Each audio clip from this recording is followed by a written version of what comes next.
Venezuela. Good morning, Professor Pino. Thank you for being here.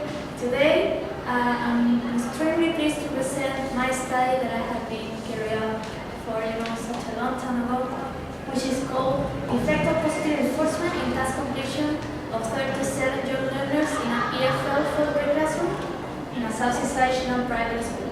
To be more specific, in Colegio San Francisco de Asís, located in La Florida, Santiago, Chile. So, as an introduction, I can say that me and my classmates were going to facing, so many experiences as pre-service teachers. For example, students with different abilities, students with mixed behavior, gifted students, and also classroom management. According to GOT in 2017, classroom management is one of the greatest obstacles for educators.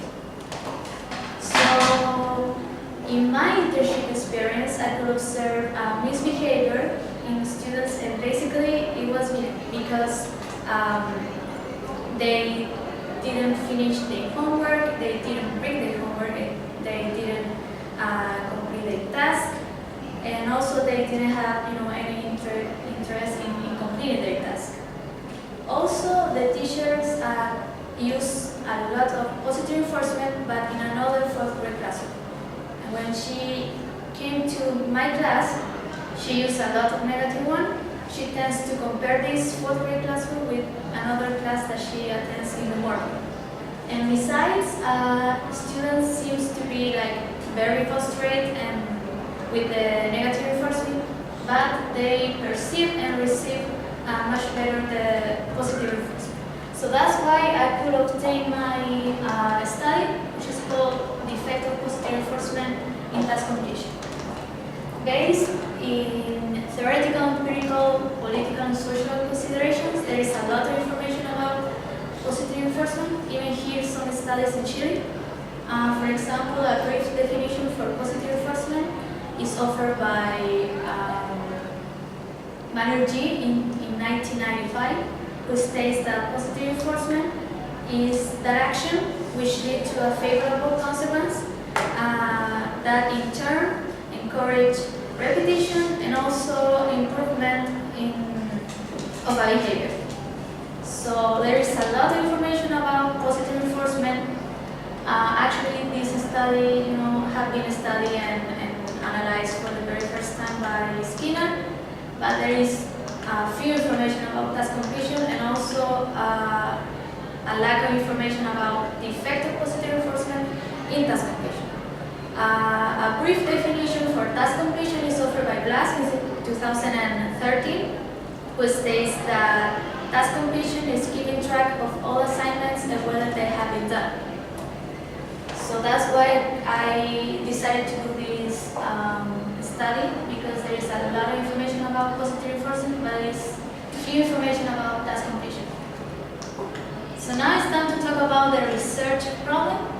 So first, I will explain how I could identify this problem. This is the following phrase. Basically, the teacher came from the other fourth-grade classroom, and she basically said that I came from the other course and everybody brought their homework, so what about you? And students were in silence, confused. Some other evidence justifying this problem: nobody is going to have a lunch until you finish your task, for example. Here, I'm going to write who is misbehaving, so that person is not going to participate in the raffle. And today is sunny. She always draw a sun. For example, today, how is the weather today? A sun. So she says today is sunny, but the sun is not happy because you didn't do your homework. And as I said before, the use of positive reinforcement has a lot of information in books, in journals, in websites, But the effect of positive reinforcement in task completion, there is a little information about. So the purpose of this study is to increase task completion of 37 young learners, the whole class, in EFL fourth grade classroom in Colegio San Francisco de Asís, located in La Florida, Santiago, Chile, through the use of positive reinforcement. The research question: does the use of positive reinforcement have any effect in task completion of 37 young learners in this particular classroom? The general objective: to describe the effect of positive reinforcement in task completion in this particular classroom. And well, the specific objectives: to identify students' task completion before the use of positive reinforcement, and then analyze the students' task completion after the use of this reinforcement. So the following is the working hypothesis, which is there is a significant increase in task completion of 37 young learners in this particular classroom. And the null hypothesis is there is no change in the level of task completion of 37 young learners in this classroom. Right? So, well, the methodology I carry out and study, the paradigm is positivist and the approach is quantitative. Basically, because I want to measure this data objectively and in a numerical data. So, according to Pollitt and Beck in 2004, they state that within positivism there is a belief that there is an objective, constant reality that exists and can be measured objectively. And well, according to Leslie and Pesky, 1992, in a quantitative study, the researcher's role is to serve and measure, and care is taken to keep the researchers from contaminating the data through personal involvement with the research subjects. So basically, as I mentioned before, this study is a positivist quantitative one. So basically, I want to measure this data objectively with no involvement and in a numerical and statistical data. So well, the procedure, the subjects and population, I have to mention that the population was not assigned randomly. I decided to do this study with the whole class, with 37 young learners. They are around 9 and 10 years old. They have a A1 level of English, like for beginners. The instrumentation, I use a tally sheet because according to Sensei Service, a website,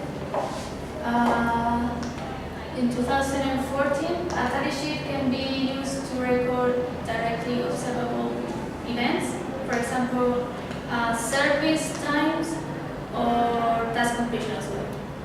So that's why I decided to to measure the data in a tally sheet, and also because it was by observation, right? So the data analysis techniques employed.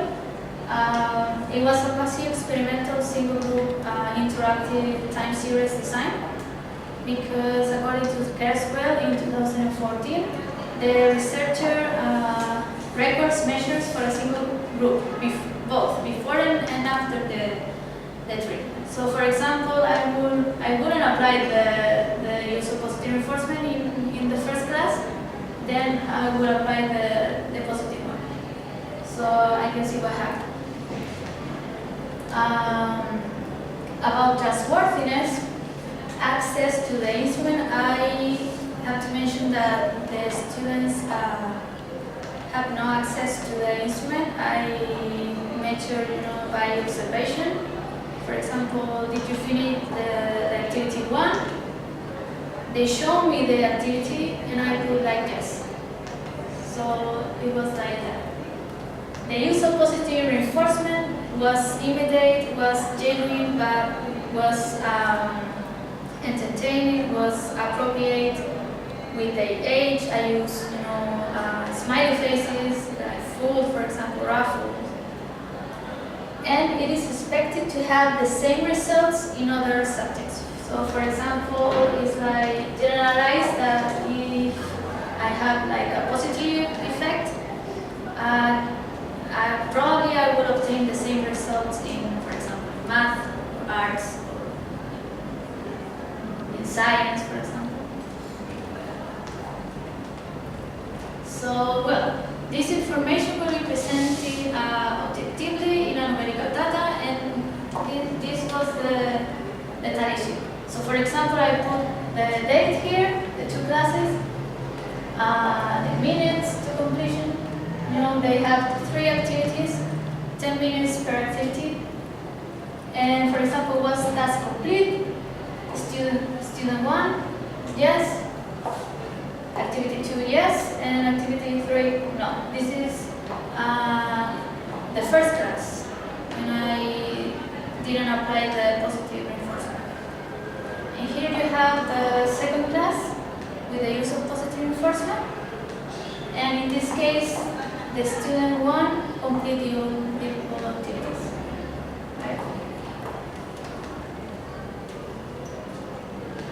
So here you have the findings. For example, in this case, I'm going to talk about the first class without the use of positive reinforcement. So, well, basically you can see that the number frequently found is 1. So that means that they complete just 1 activity.